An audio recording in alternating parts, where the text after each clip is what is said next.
Hello, this is Becca from Willow Hill Designs, and welcome. Today I will be sharing my third prompt, the start of my third prompt for Roxy's Journal of Stitchery, the Field Notes project, and this is the third prompt for summer, third and last prompt for summer. So I've just begun mine. I haven't really done any stitching or anything on it yet. But here it is, and what I have chosen to do is geese. The prompt again was lazy, hazy days of summer, and geese definitely make me think of the lazy, hazy days of summer. And so what I put on here, I drew a couple of geese, a pair, male and female, and I wrote on here Canadian goose, which I know they're also called Canada goose, but in our region we call them Canadian goose or Canadian geese. And excuse me, the scientific name is Branta canadensis, and I made a note on here that they're monogamous for life. And that is just something that I love about geese. Really, there aren't a lot of animals, as far as I know, that are monogamous like that, and I just think that's really amazing. There's a pond that we go to in our area here. It's a large pond. For many years with my husband and the kids and my mom, my mom and I would often go there for lunch or sometimes for dinner if my husband was working late. And it was just such a beautiful place to go, very peaceful, with the cattails around it, and the ducks that would come in, the ducks that would fly in, herons. At one point we had an otter, which was really unusual. I don't think in all the years that we've gone there, we had never seen an otter. Little beavers, beaver families, the kits and the parents, the beaver house, little muskrats that would be swimming along the shore. Really beautiful, beautiful place. And what comes to mind when thinking of monogamous for life, one time I had brought my mom there, and we had gone for an early dinner there, just grabbed something quickly, and we sat for a few hours there, and the entire time that we were sitting, there were 4 little goslings huddled up along the shoreline, and you never see the babies without the parents, or at least one parent, but definitely not alone, and not alone for that length of time. I mean, I've never seen it in the many years that we've gone there. And so it was getting dusky, and I was very worried that knowing that there are coyotes and foxes in the area, that these little geese would be easy prey. So I said to my mom, we have to do something. So I came home and got a box, and we went back up there, and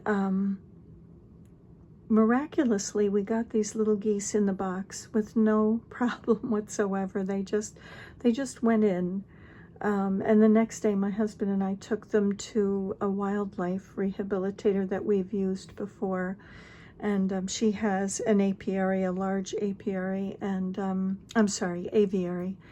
And so she took them in and let us know of their progress, and thankfully they matured and they were released.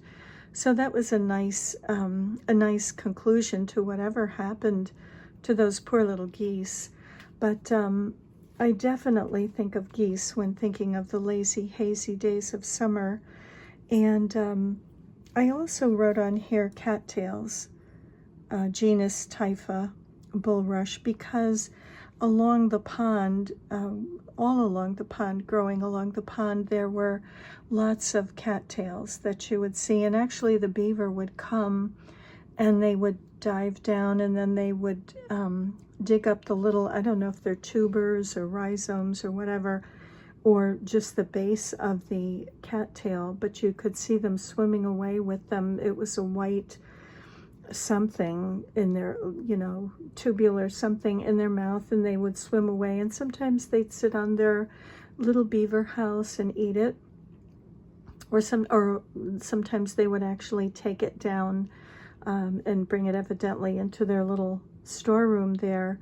So I decided to include cattails, and I had this little piece of a fabric that is from a larger, there were little scenes on this fabric of a fisherman fishing on a lake, and there were these grasses in the one picture, or the one little panel picture. And so I decided to just I tore out this little section of these grasses and drew in some cattails with my brown pen.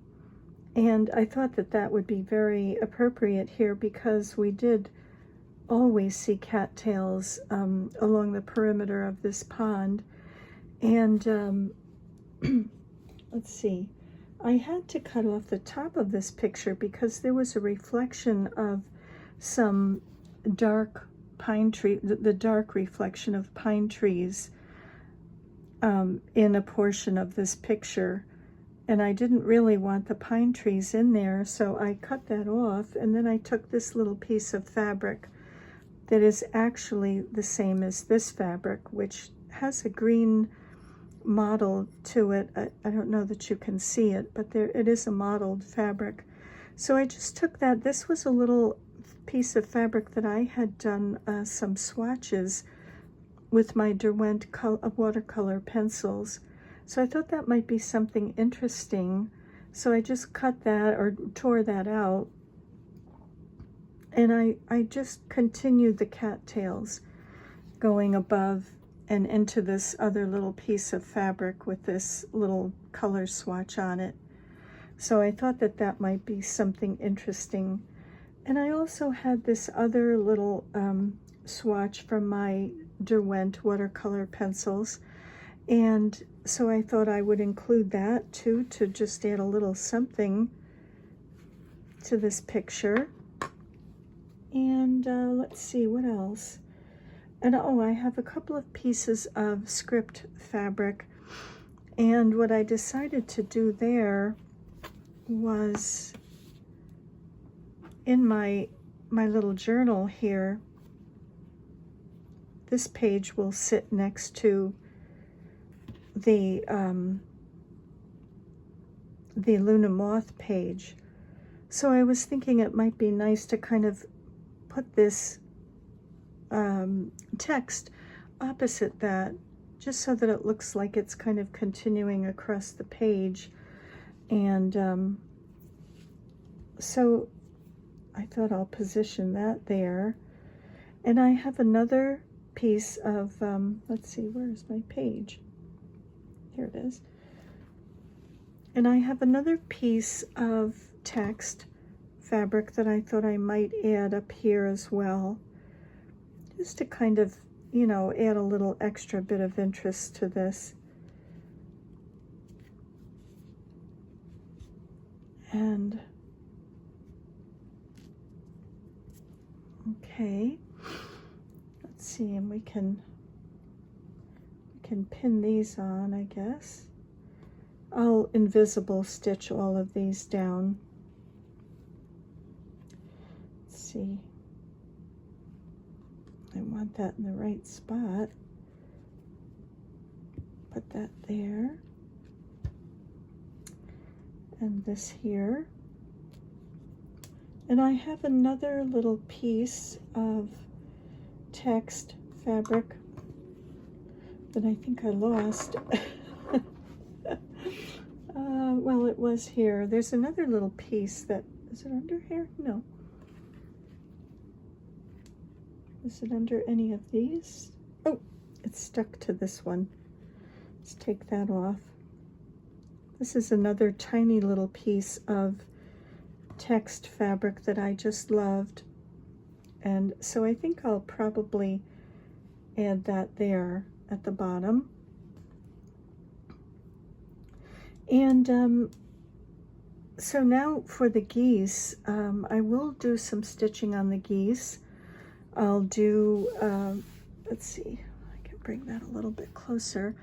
I'll stitch the heads, the black and the white spots on them in their beaks, and the feet and the breast, I'll do that as well. The rocks, I think I may use the Derwent watercolor pencils for. I don't want to stitch all those rocks.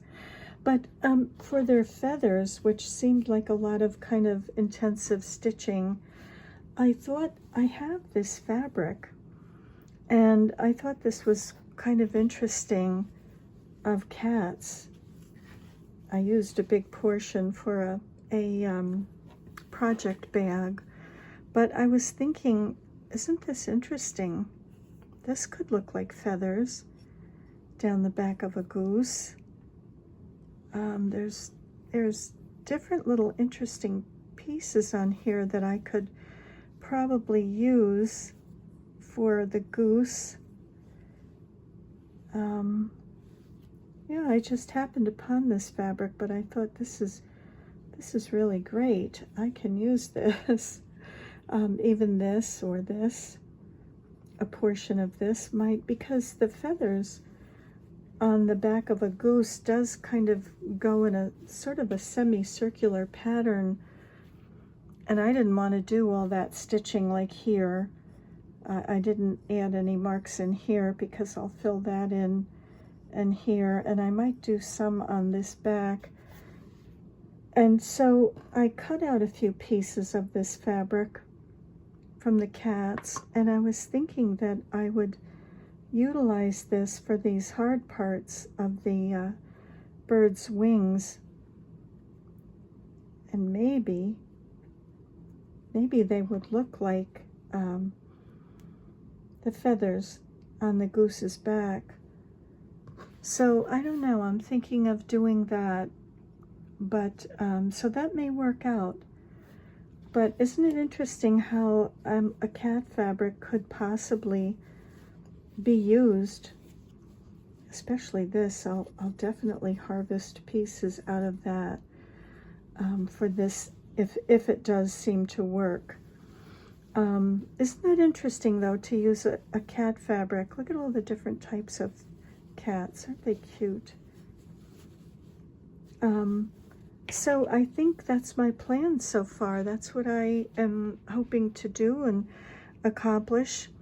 So I will start stitching on stitching these invisibly, get that all stitched down, and then I'll start stitching on the geese and see what I can come up with here for the feathers on the goose. So thank you very much for joining me today, and I'm wishing you many blessings. See you in the next video. Bye for now.